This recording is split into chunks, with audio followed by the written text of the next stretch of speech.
19 de março de 2021. Hoje comemora-se o Dia Mundial do Sono. Isso mesmo, é uma data bem importante.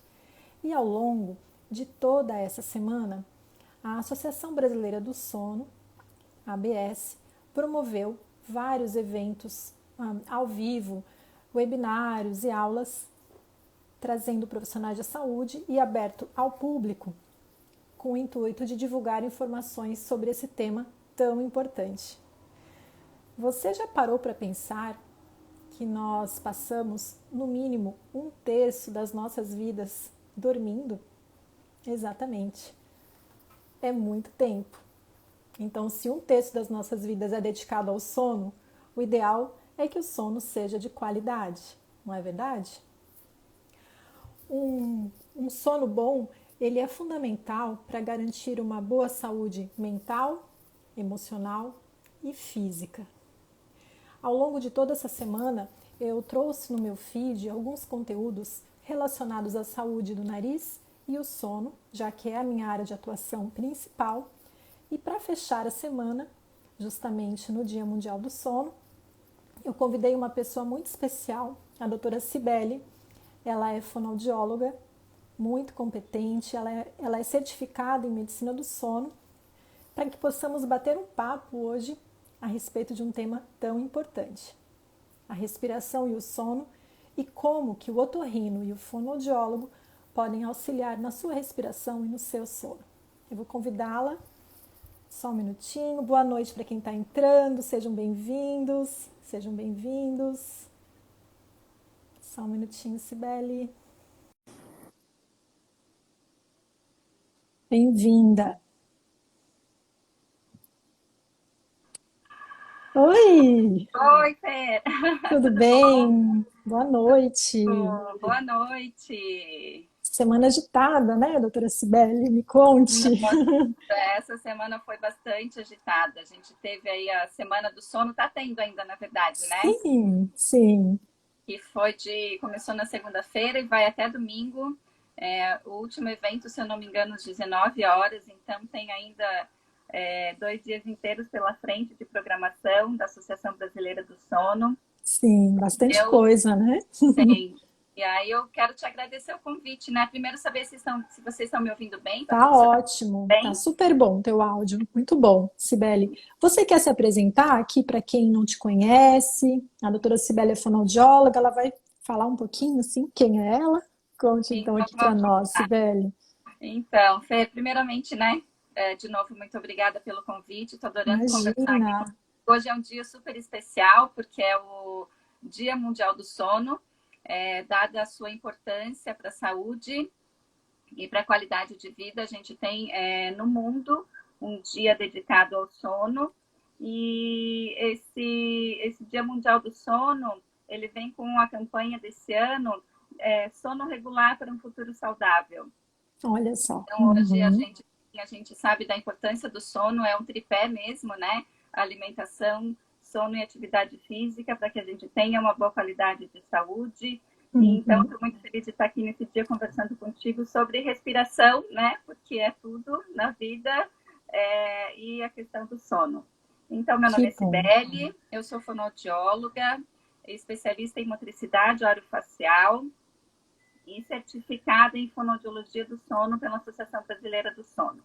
Essa certificação ela acontece desde 2016, dentro da ABSono, da ABS, né? Que é uma associação multiprofissional que abrange aí algumas especialidades da área da saúde, como a medicina, e aí suas especialidades, a odontologia, a fisioterapia, a fonoaudiologia, a psicologia, todas essas profissões com certificações na medicina do sono, né? Quanta Então, gente ajudando as pessoas a dormir melhor, hein, Sibeli? exatamente. E ainda tem a nutrição, que não tem a certificação, mas que é uma área que trabalha muito perto da gente, né? Por causa também Sim, dos pacientes obesos. Então, a gente precisa ter esse controle e esse trabalho junto com a nutrição. E a Associação Brasileira do Sono ela é multiprofissional porque os distúrbios do sono são multifatoriais. Então, Uhum. às vezes exige sim a abordagem de mais de um profissional. A gente no sono não trabalha sozinho, como na maioria das outras áreas, dentro da fonoaudiologia e muitas dentro da saúde, mas no sono especialmente o trabalho não é solitário, ele é um trabalho conjunto, a gente segura na mão dos outros profissionais e caminha junto para o bem-estar do paciente. Eu sou uma defensora do trabalho multiprofissional para tratamento de várias doenças. E no sono isso não é diferente, né, Sibeli? Não, O não, acho que no paciente tem que sono ter um tratamento, uma visão muito plena, muito sistêmica da saúde. Então a equipe é grande mesmo.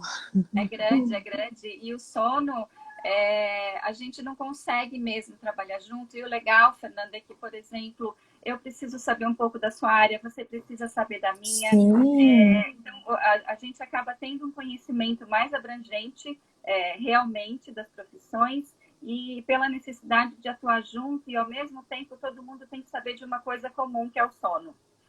Então, isso. o fonoaudiólogo do sono, a certificação ela é importante porque eu não sei só de fonoaudiologia, né? Eu preciso entender de sono, eu preciso saber de sono, até mesmo para saber qual é aquele paciente que, apesar de roncar, as pessoas falam, apesar de só roncar, não é um paciente para mim, que normalmente os Isso. indicadores são pacientes indicados para o fonoaudiólogo, e eu tenho que saber de fato eleger se esse paciente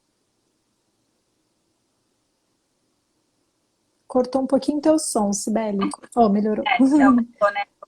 Se esse paciente, além de roncar, ele possui apneia do sono. A apneia, pessoal, é quando o fluxo de ar que entra pelo nariz, pela via aérea, ele fica completamente interrompido por no mínimo 10 segundos. Assim, a apneia obstrutiva do sono. A gente vai tentar falar de uma maneira bem simples, tá? Aqui, porque nem todos são profissionais da saúde. Mas isso tudo tem que ser avaliado, né, Sibeli? Qual é o perfil do paciente? Muitas vezes a gente precisa fazer uma polissonografia antes de tudo para iniciar, que é um exame em que o sono é avaliado, é estudado. O sono ele possui vários estágios. Nós chamamos isso de arquitetura do sono. Ele possui um desenho, sono mais leve, sono mais profundo, a parte do sono que a gente lembra dos sonhos, que é o sono REM. E existe um exame que avalia tudo isso, chamado de polissonografia, que pode ser feito tanto em laboratório como domiciliar, depende do paciente. Então, nós precisamos muitas vezes desse exame para avaliar, né, Sibeli? Vocês avaliam muito, avaliar a severidade do caso para definir o tratamento, né? Sim, sim. Uma coisa que, só terminando de falar aí da nossa Semana do Sono, né? Ah, me Então, conta, como é é, que você foi bem então, ativa nessa semana, né, Sibeli? então para quem quiser ter acesso a toda a programação, que eu acho que é importante, que as pessoas vão assistir depois dessa live, a programação quase inteira está disponível no Instagram da Associação Brasileira do Sono, que é o @absono. Então, você pode entrar lá e procurar os vários assuntos abordados. Então, a gente, sobre ronco, apneia obstrutiva do sono, síndrome das pernas inquietas, insônia, enfim, todos os distúrbios de sono. A gente tem aí dezenas de distúrbios de sono. Então, tem muita informação, só de profissionais realmente capacitados para falar de sono. Então, fica a dica para quem quiser ir até maratonar para melhorar a sua saúde no final de semana, pode dar uma olhada lá no Instagram da Associação Brasileira do Sono. E por que o sono Olha, é importante, né, Fernanda? A gente uhum, tem aí umas funções primordiais do sono, falando em restauração de energia e da fadiga, para a gente realmente se recuperar e restabelecer, para que a gente tenha um dia bom também. Então, a noite depende do dia e o dia depende da noite. Então, para que a gente de fato tenha um dia bom na seguinte, a gente precisa realmente ter uma boa noite de sono, de proteção. E aí entra a importância do sistema imunológico e a importância da gente dormir bem, ainda mais num período tão importante que a gente vive, com necessidade de ter um sistema imunológico íntegro, né? perfeito. A gente Uhum. também tem uma função importante que é de limpeza de toxinas.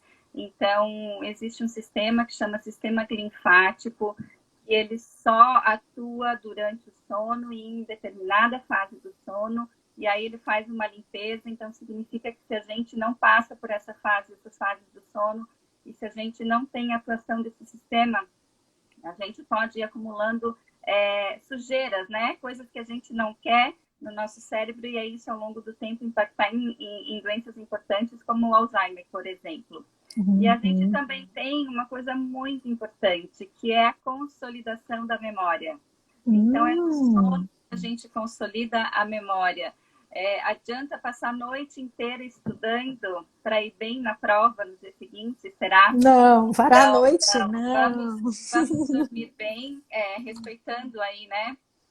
Cada um descobrindo a quantidade de sono. A gente tem umas médias, mais ou menos, mas no adulto, em torno de 8 horas, isso pode ser 7, pode ser 9 da necessidade, mas lembrando que essa necessidade também ela é individual. Então, tem pessoas que necessitam de um pouco menos de sono e pessoas que necessitam de um pouco mais. Tem pessoas que são mais diurnas, pessoas que são mais noturnas. Então, respeitando essa individualidade, mas importante e imprescindível dormir. Então, o sono faz parte, ele não deve ser negligenciado. E a gente não consegue recuperar sono. Não tem banco de horas de sono. Então, se você não dormiu, você não dormiu. Você não vai recuperar no final de semana o que você perdeu de sono durante a semana, por exemplo.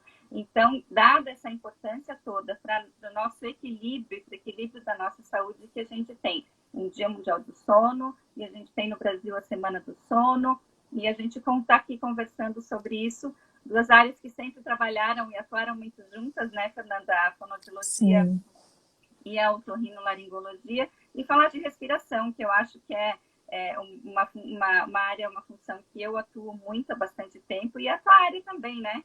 Sim, sim. Eu atuo principalmente na rinologia, nas doenças de nariz. E, assim, é importante até falar aqui para vocês que a medicina do sono, ela é extremamente ampla.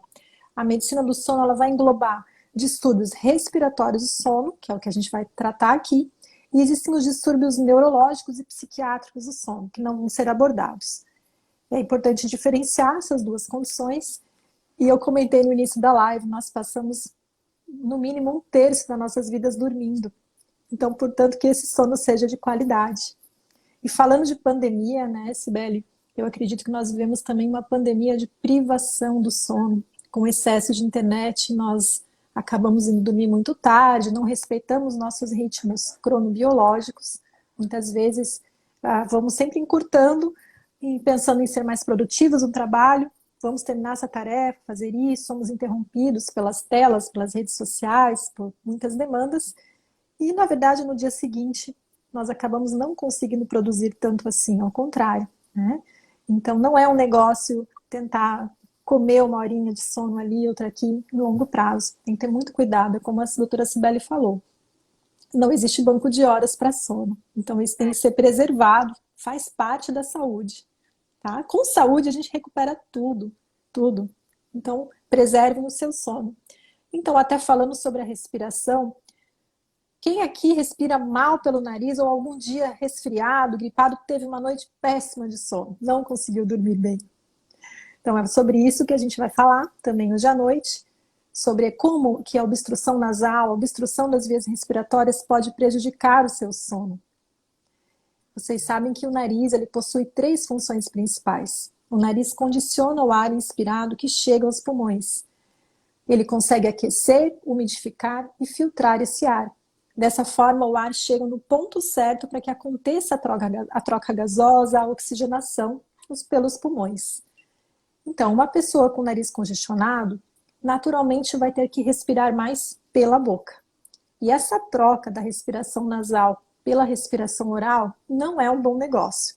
Por essa questão que acabei de falar, pula as etapas de condicionamento do ar, mas aí tem questões que a doutora Cibele pode trazer mais, que a questão de abertura de respiração oral, você acaba posicionando a mandíbula de outra forma e acaba gerando um aumento de resistência na via aérea superior.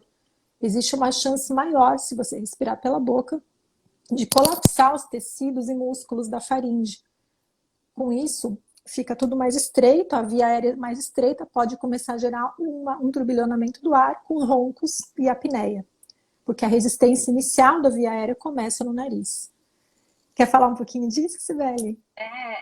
Então, porque na verdade, a preocupação com a respiração, ela deve vir desde criança, né, Fernanda? Então, Sim, quanto antes a gente consegue começar a intervir no que pode ir aparecendo de problema respiratório, obviamente que melhor, mas ao mesmo tempo o nosso organismo ele vai mudando, né? A gente é sistêmico, então as funções elas vão acontecendo, os tecidos vão mudando, o próprio processo de envelhecimento. Então, assim, é necessário, independente da idade, claro que aqui a gente vai falar talvez mais de adulto mesmo, né? Tá falando de adulto, sim. mas é importante que mesmo na idade adulta, o paciente, a pessoa fique atenta à qualidade da sua respiração. Porque se você, um exemplo clássico que a Fernanda deu é assim, quando a gente está resfriado, está gripado, você já não dorme bem. Então, a Uhum. gente já sabe que o nariz obstruído, ele acaba atrapalhando um sono em algum grau. Não necessariamente desenvolvendo uma apneia obstrutiva, mas uma obstrução nasal, ela pode sim ter impacto no sono. Você tem alguns dados aí sobre isso, né, Fernanda? Tenho, tenho. Ela pode aumentar sim a resistência de via aérea. Inclusive, eu fiz uma pesquisa dos artigos mais recentes aqui, vinculando a doença nasal com sono.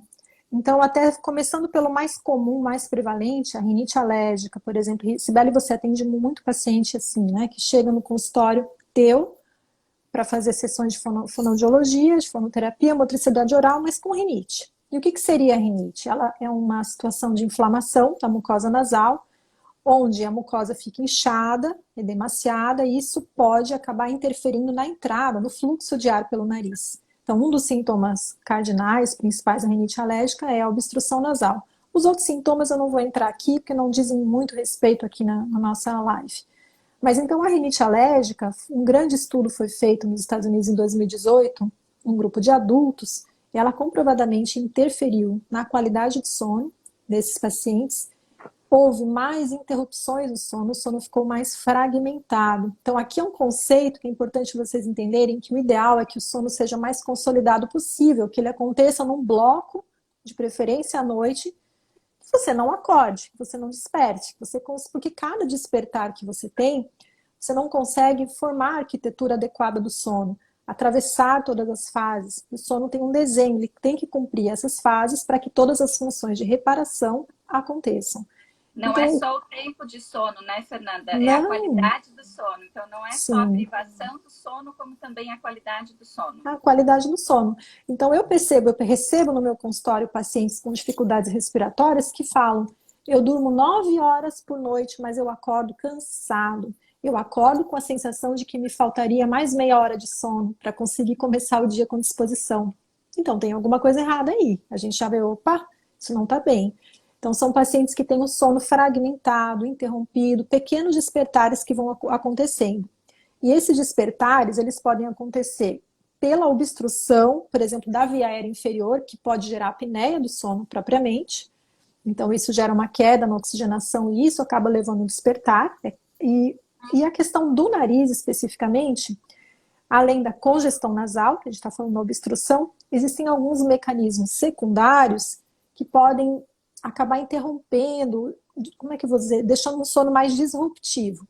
Um exemplo, um paciente com sinusite crônica, né? A gente já não está falando só de rinite, mas com sinusite crônica, esse paciente pode ter sensação de catarro escorrendo para a garganta, tosse, dor, pressão. Então, são incômodos, são desconfortos que podem fazer o paciente despertar mais ao longo da noite. Então, a gente precisa, até na higiene do sono, também se fala muito nisso, né, Sibeli? Tire todos os desconfortos, tranquilize o ambiente. Então, essa questão do desconforto físico, ela pode ser um dos motivos que está fazendo o paciente despertar.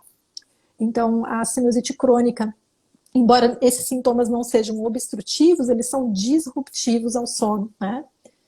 E a questão, então, do nariz obstruído, ele vai aumentar essa resistência na passagem do ar na via aérea superior, vai gerar uma pressão negativa aqui nesses tecidos, na musculatura da faringe, podendo favorecer o colapso, aumentar a chance aí de uma apneia, uma hipopneia, que seria a redução do fluxo de ar, né? Então, até é bom, a Sibeli falou que é muito variável o que causa a dificuldade de sono no paciente, Mas os distúrbios de sono obstrutivos, eles podem acontecer em vários níveis da via aérea. No nariz, na base da língua, na faringe, na hipofaringe. São vários níveis.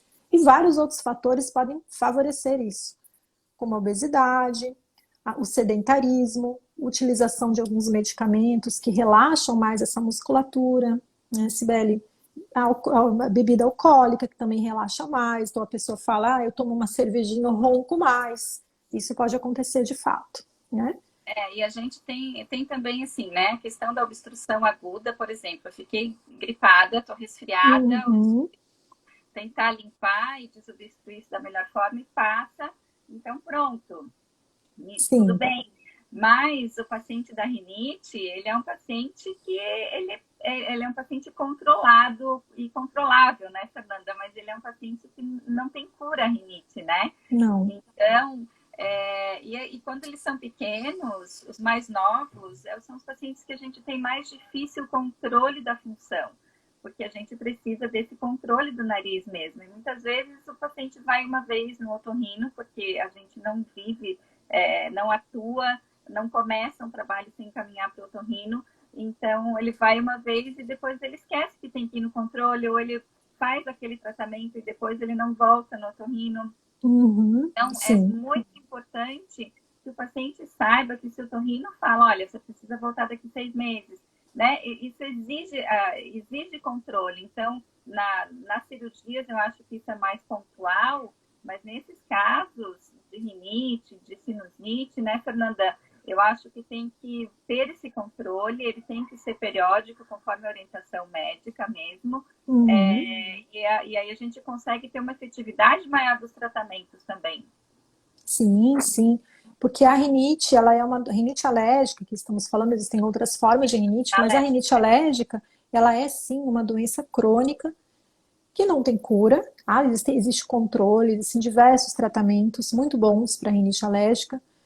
Você começa com a higiene ambiental, passa pelos medicamentos, em alguns casos pela imunoterapia, que são as vacinas, e até mesmo cirurgias, se for necessário desobstruir esse nariz e esse paciente não está melhorando com a medicação. A gente sempre vai iniciar pelo protocolo mais simples, conforme a necessidade, avança, vai escalonando, vai subindo o nível. Agora, no polo medicamentoso, o paciente tem que comprar a briga, tem que vestir a camisa. E realmente controlar, utilizar, muitas vezes o corticoide intranasal é a droga padrão ouro que a gente elege por alguns meses, nos momentos mais delicados, onde ele apresenta mais crise, utilizar o soro fisiológico, isso é um pilar mesmo para o tratamento.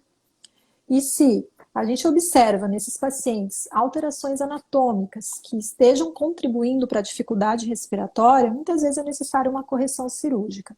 Seja um desvio de septo nasal, sejam os cornetos muito aumentados de tamanho, porque até aí é uma dúvida, né, que as pessoas não entendem bem, mas na rinite alérgica acontece um aumento no tamanho dos cornetos. Em geral, com um bom tratamento, um tratamento bem otimizado, esses cornetos podem reduzir de tamanho, reduzir a inflamação e melhorar a passagem do ar. Mas em alguns pacientes isso não ocorre. Existe uma refratariedade, ele não responde bem à medicação, continua com o nariz congestionado como sintoma predominante, nesse caso a cirurgia pode ser indicada, em que se remove mais ou menos metade desse corneto, uma turbinectomia ou turbinoplastia, para facilitar a passagem do ar. Se a obstrução dessa via aérea acontecer mais embaixo, na garganta, existem técnicas cirúrgicas específicas para isso, que são as uvulopalatofaringoplastias, um nome bem longo, ou a faringoplastia lateral, já é uma técnica ainda mais agressiva, mais invasiva, mas podem ser indicadas, né, nesse caso. E queria comentar também sobre a medicação, né? A gente está falando aqui, o paciente que para de fazer o acompanhamento otorrinolaringológico, ele pode, às vezes, tender a utilizar descongestionantes nasais, por conta própria. Falar, tomar muito cuidado com a automedicação, isso usar por um tempo prolongado, ou tentar mudar de medicação sem consultar o médico, Sim. ou porque o amigo, eu uso esse que o meu médico indicou e é super bom, e de repente, né, parece inofensivo, mas não necessariamente é, né, Fernanda? Não. O tratamento é individualizado, ele está cada vez mais centrado no paciente, inclusive as preferências das medicações cada vez mais centradas Esse é o conceito da medicina de precisão. Então, a gente orienta conforme a necessidade os sintomas. Se os sintomas são mais obstrutivos, são mais irritativos, isso varia. E é sempre oriento, cuidado com os descongestionantes nasais, porque em poucos dias pode desenvolver uma dependência. Às vezes 5, 6, 7 dias a pessoa já passa a ficar dependente e a utilizar cada vez mais. Mas ainda sobre os medicamentos, um dado que eu encontrei em literatura, comprovado em literatura, é que paciente com rinite alérgica, ele apresenta uma maior incidência, maior chance de utilizar hipnóticos, medicamentos indutores de sono. Para começar a dormir, ele já vai ter, está estatisticamente já comprovado, ele vai utilizar mais. Então não é só um descongestionante, mas até um benzodiazepínico, um zolpidem, alguma coisa assim, para conseguir dormir, porque o desconforto da respiração acaba dificultando até o relaxamento, o início do processo do sono. Então esse é um dado que me chamou muita atenção, né? Isso aí nesse estudo grande. Uhum. E o uso desses indutores de sono, ele também hoje é muito individualizado. Então, o médico Sim. indica dentro de uma pesquisa muito grande do histórico do paciente, do que de fato precisa, por exemplo, para insônia, não é o tratamento padrão ouro ou a utilização de medicamento, né? Mas não. Pode ser uma etapa do tratamento, mas assim, ficar tomando um remédio para dormir por algum motivo, ou pela própria obstrução, dificuldade para dormir, ou seja lá o que for hoje, nesse tempo que a gente está de pandemia, que a gente tem exacerbado essa questão dos distúrbios do sono, não só os respiratórios, né? Até por causa do aumento do peso, algumas pessoas realmente ganharam peso durante a pandemia, por Sim. estar em casa, acaba comendo mais, você acaba ingerindo mais bebida alcoólica, não tem, é menos regrado com relação aos seus horários de alimentação, até mesmo a qualidade do que come. Então, é importante essa questão do tomar um remédio para dormir, né, Fernanda? Você que é médica Sim. pode falar melhor sobre isso, né? E, em geral, nesse estudo até que eu avaliei, era automedicação. Então, pegou de alguém esse remédio. Às vezes, então, o que a gente fala de benzodiazepínicos são medicamentos, são calmantes, que acabam gerando sonolência, mas eles também têm como efeito colateral um relaxamento profundo dessa musculatura. Então, isso pode gerar mais colapso na via aérea, mais ronco, mais apneia, mais dificuldade. Você até dorme, mas não dorme com a qualidade que a gente gostaria. Então, precisa ter orientação médica, gente. Então, isso me chamou a atenção, né? Então, cuidar com a automedicação, tanto no nariz como sistêmica. E até sobre a otimização do tratamento nasal, é importante que um paciente que esteja utilizando CPAP, pessoal, é um aparelho, depois a doutora Cibele comenta, utilizado para o tratamento de apneias, especialmente as mais moderadas, severas, onde não existe indicação cirúrgica, ou para uma apneia residual. E esse aparelho, se a pessoa tiver uma dificuldade para respirar pelo nariz, vai ser mais difícil de adaptar. Precisa se colocar uma pressão maior, titular, uma pressão mais elevada, para que consiga ultrapassar todo esse bloqueio e ter uma efetividade. Então, um nariz bom vai acabar facilitando a adaptação do CPAP, desse aparelho aí para respirar. É importante, realmente, essa desobstrução nasal para quem usa o CPAP. Não tem como, é muito difícil adaptar. E um dos grandes problemas do uso do CPAP é justamente a adaptação e aceitação. Então, tem um grande número de pessoas que têm dificuldade de se adaptar. E aí tem que ter, de fato, um manejo correto do caso pelo profissional adequado para justamente estar pesquisando e indicar esse paciente para as avaliações necessárias, justamente para poder facilitar para esse paciente a adesão ao tratamento, porque muitas vezes disso depende da qualidade de vida dele, né? Então, apesar de a gente ter pacientes que não se adaptam ao CPAP, vão para outros tratamentos, como o aparelho intraoral, um tratamento combinado com fono, e hoje a gente já tem comprovação científica da eficácia do tratamento combinado de CPAP com fonoterapia, principalmente nos pacientes que têm dificuldade de adesão, de adaptação, por essas questões respiratórias. Muitas vezes é um paciente que ele já desobstruiu o nariz, mas ele ainda é um respirador oral, e quando ele usa o CPAP, ele tem uma dificuldade, ele sente a boca seca, ele sente ardência na garganta, ele acorda com sede, ele acorda com tosse, ele acorda às vezes com sensação de sufocamento, mas está tudo certo, está tudo liberado e a gente entra com a parte da fonoterapia, então, para adaptar conjuntamente. Conta pra gente, então, Trabalho Cibele, como que a fonoaudiologia atua nas partes do sono? É como se fosse uma musculação ainda de toda essa musculatura aqui, não é? Essa terapia miofuncional. A é, pessoa que muitas vezes tem uma dificuldade para selar o lábio, para fazer um selamento, continua respirando com a boca aberta. E aí, me conta aí quais são os segredos, o que que vocês fazem para ajudar as pessoas a respirarem melhor, Cibele? Então, Fê, na verdade, sim, né? Da mesma forma que o teu tratamento é individualizado, o tratamento da fonoaudiologia do sono também é, né? A gente faz uma avaliação bastante detalhada, o que a gente chama de avaliação miofuncional orofacial, então a gente avalia todos os músculos, a parte toda de funcionamento, de respiração, de mastigação, de deglutição, principalmente. Então, a gente faz um trabalho de reabilitação dessas funções, associando a isso, exercícios da musculatura orofaríngea, que seria a musculatura específica da garganta, do Uhum, céu da boca, da parte posterior da língua, de paredes de faringe, e aí para a gente tentar justamente evitar, então, o colapso ou evitar reduzir a vibração desses tecidos moles, que aí é o que provoca o ronco. Então, uhum. dependendo do sítio de colapso, ou da área do colapso, né, que você bem falou que tem, não é só o palato, não é só a língua, muitas vezes tem colapso de epiglote também, que a gente não tem o que fazer. Então, por isso o diagnóstico diferencial, o fonoaudiólogo, né, não tem o que fazer, então por isso o diagnóstico diferencial ele é importante. Então, não basta o paciente chegar roncando no consultório do fonoaudiólogo, porque hoje a gente já tem uma demanda espontânea para o consultório, porque justamente ouve falar que o fonoaudiólogo pode ajudar nesses casos. E o fonoaudiólogo não faz o diagnóstico do distúrbio respiratório do sono.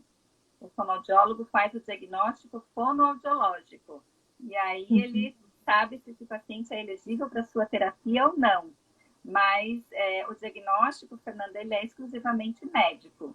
Então, Uhum. ele vai para o otorrino, ele vai para o médico do sono, dependendo da especialidade, aí a gente consegue manejar muito bem esses encaminhamentos, mas o diagnóstico é exclusivamente médico, e mesmo que ele já tenha feito a avaliação comigo, e que eu acho que eu posso ajudar esse paciente, e ele avalia com o médico, e aí dentro dessa avaliação aparece, por exemplo, uma apneia grave, e esse paciente, apesar de ser elegível para fono, ele é um paciente que vai se beneficiar do CPAP e não da fono.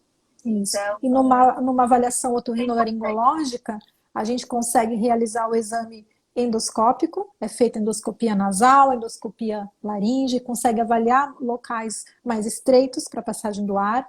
É solicitado a polissonografia, que eu comentei que ela pode ser feita tanto em laboratório de sono como em casa, domiciliar, depende, ela tem algumas variações, também tem que ser avaliado. E se for necessário, também um estudo por imagem, uma tomografia, se for necessário, avaliação da parte esquelética, já pensando até eventualmente numa cirurgia ortognática, quando então a gente vai precisar envolver o cirurgião dentista, o cirurgião bucomaxilofacial. Veja como tem Exatamente. gente trabalhando aí no sono Tem. juntas. E aí você perguntou, né, Fer, o que o fonoaudiólogo faz, né? A gente faz justamente isso, a gente reabilita essas funções do sistema estomatognático, que é todo esse sistema que envolve dentes, ossos, músculos, Uhum. da região orofacial, então a gente reabilita principalmente essas funções associando esses exercícios. Tem uma receita de exercício, tem uma dica de exercício? Não tem. O Dr. Google tá cheio aí, né? Então, Não pode, tem que passar em não precisa de avaliação. fono, não precisa de fono para dar dica de exercício, que não é esse o nosso objetivo, né? A Não, gente sabe que é um tratamento individualizado, que pode ser bom para o paciente, pode não ser para outro. O paciente pode precisar de uma intervenção diferente, fonoaudiológica, pode precisar trabalhar mais uma função do que outra, ou então mais uma musculatura do que outra, e isso faz parte da avaliação, então, fonoaudiológica. Não existe um milagre, né? A gente não cura nada, então o não. fonoaudiólogo ele não cura o ronco. A gente tem pesquisa comprovando, sim, redução de frequência e intensidade do ronco em até 50%, isso é importante. Redução desse índice aí da gravidade, o índice de apneia e hipopneia em até 50% dos casos. Muito. Tem estudo de caso hoje A gente não conseguiu ainda uma amostra grande, mas estudos de casos são um começo de pacientes com apneia grave, pacientes já com uma idade mais avançada, que estão até com sobrepeso e que se beneficiaram do tratamento fonoaudiológico por não haver possibilidade no uso da adaptação do CPAP, então teve como opção o trabalho da fono com resultados excelentes, mas isso é estudo de caso, né? E por isso essa avaliação e esse trabalho conjunto ele é tão importante. Então, quando a gente fala da fonoaudiologia do sono, na verdade, quando a gente vai atuar, a gente atua com o paciente. Isso. Então, os exercícios são individualizados, a avaliação é individualizada, o encaminhamento é individualizado. E aí a elegibilidade para o tratamento fonoaudiológico também é individualizada. Isso vai depender, a gente trabalha muito com dentista também, que o médico otorrino também encaminha. Então tem sim a cirurgia ortognática, tem o aparelho de avanço mandibular, então tem os aparelhos intraorais que o dentista encaminha e às vezes tem, mesmo com um aparelho, pode ter um ronco residual, uma apneia residual, ainda mesmo com o uso do aparelho. Então, a gente também entra no tratamento combinado com o aparelho intraoral. E a gente tem, sim, a possibilidade de fazer a fonoaudiologia como tratamento isolado, nos casos elegíveis aí para isso. Normalmente não, obviamente, não, nas apneias graves, não, obviamente, mas em alguns casos específicos pode-se tentar, dependendo do que a equipe converse.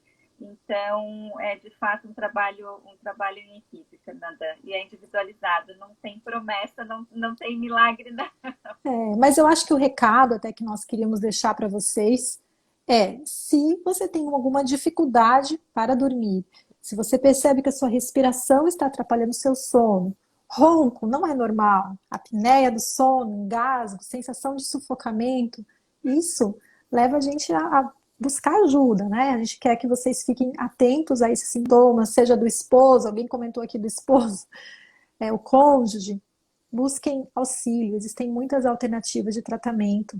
Nós dormimos 1/3 das nossas vidas, merecemos dormir bem. E o sono, né, e o ronco, né, Fernanda, pode ser a ponta do iceberg. Pode Então, ser a assim, ponta, sim. não eu ronquei a vida inteira, meu pai roncou a vida inteira. Então, assim, hoje a gente sabe os impactos e o que o ronco pode representar. Ele pode ser um ronco que não tem impacto no seu dia, que você não tem repercussão durante a vigília, mas ele pode ser um ronco que, de fato, pode ser a ponta do iceberg, como, por exemplo, um caso de apneia obstrutiva, e, além disso, ele incomodar muito e fragmentar o sono do seu acompanhante de quarto, de cama. Né? Então, sim. Porque, às vezes, quem ronca fala, eu não lembro, não ronquei, não ronco. Essa pessoa que está dormindo do lado, ela tem o sono fragmentado por causa do ronco do parceiro, né? Então, eu acho que pensar na qualidade de vida de quem está do nosso lado também. Então, o ronco ele não é normal em nenhuma idade, nem adulto, nem em criança. Tem que se preocupar. Esse ronco forte, esse ronco constante, esse ronco que acontece regularmente, mais de 3, 4 vezes por semana. Não necessariamente aquele ronco agudo que você foi numa festa, enfim, né? Passou um pouco aí do limite na bebida ou na comida, e aí você foi dormir e roncou, ou você está muito cansado e eventualmente um dia você ronca, mas ficar atento num padrão, né? De ronco, num padrão de sono que não pode estar sendo restaurador, que você sente dor de cabeça quando acorda, irritabilidade, cansaço, fadiga, às vezes disfunção sexual, aumento de peso, porque a gente tem um papel importante durante o sono, que é a regulagem de alguns hormônios e a liberação de alguns hormônios, entre eles hormônios de crescimento, os hormônios da saciedade, da fome. Então, tem muita coisa importante acontecendo ali que vai nos dar qualidade para o nosso dia. Então, roncar não é normal, respirar pela boca não é normal, ficar de boca aberta o tempo inteiro não é normal. Então, assim, acho que esse é o principal recado, né, Fernanda? Sim. E o ronco, ele pode ser só isolado, é o ronco primário, Ah, tem uma diferença aqui, pessoal, talvez a gente não aprofundou tanto. E o ronco acompanhado, então, da apneia obstrutiva do sono, que é isso que a gente fala do iceberg. Roncar pode ser realmente um quadro mais leve, digamos, socialmente mais incômodo, Uhum. mas muitas vezes ele é um inimigo aí, silencioso para o paciente que tem essa apneia, não imagina que tem. Muitas vezes a gente só vai definir, detectar essa apneia, a gravidade, a severidade do quadro, através da polissonografia. É claro que existem os relatos do cônjuge, da pessoa que dorme no mesmo quarto, e grava, às vezes a gente recebe na consulta, né, Sibeli, olha, eu gravei o ronco dele, olha como é alto. Não é isso que define a severidade, e sim a quantidade de apneias por hora, apneias e hipopneias, que seria então essa redução no fluxo de ar. E a dessaturação também de oxigênio, que é importante, né, Sim, a Fernanda? dessaturação. Existem vários parâmetros que são avaliados numa polissonografia. São avaliadas as ondas cerebrais, a fragmentação do sono, movimento de pernas, de membros inferiores, muita coisa. E quando a polissonografia é feita em laboratório, os parâmetros avaliados são muito maiores. Mas olha, eu acho que a gente tá bem para sexta-feira à noite, né, Tá Sibeli? bem, né? Olha, Só mais, guerreiros mais do aqui. que a gente combinou, né? Mas infelizmente a gente já está em lockdown, né, desde as 18 horas. E como hoje é sexta-feira, mas é hoje que é comemorado o Dia Mundial do Sono, a gente optou por esse dia mesmo, por essa data, né, É, Sibeli? a gente escolheu a dedo, né, Fer? Então, tá Escolhemos. indo há um tempo aí, mas eu acho que essa é uma data que ela é importante e faz parte da questão do Dia Mundial do Sono, a função educativa mesmo dos profissionais da saúde que Sim, atuam na área do sono e que atuam com respiração e que buscam esse bem-estar do paciente com sono melhor, um sono bom para um futuro saudável aí, um futuro próximo, não um futuro muito longínquo, né? isso. Então, para que a gente possa realmente educar, informar, porque de fato é um problema de saúde pública. A gente tem aí cerca de 30% da população que tem apneia obstrutiva do sono, passa de 1 milhão de pessoas, em torno de 1 bilhão de pessoas no mundo. Então, é de fato um problema de saúde pública e por isso a gente escolheu esse dia e eu estou muito feliz de estar aqui conversando contigo. Ah, eu agradeço muito, muito a tua presença, Sibeli. Eu agradeço todos vocês que estiveram conosco, os guerreiros aqui de sexta-noite. Happy hour com a gente aqui, Ótimo.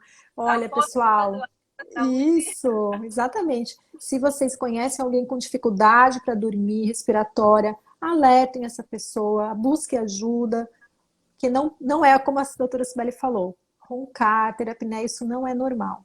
De maneira recorrente, isso não é normal. Busquem auxílio, vamos em busca de saúde. Mais do que nunca, precisamos nos cuidar, estar bem, né? Então, eu agradeço a todos vocês que estiveram conosco, ficaram aqui até o fim. E um excelente final de semana, bom sono, bons sonhos para todo mundo, né? Durmam cedo. Então, regular, né? Regular. Então, Isso, assim, tentar isso, dormir no mesmo horário todos os dias e acordar, inclusive nos finais de semana, é importante. isso. Muito bom, como as crianças, né? Sibeli, muito obrigada mais uma vez, tá Obrigada, bom? Fê. Bom final de semana. Beijo, Obrigada a todos. tchau. Tchau. Tchau.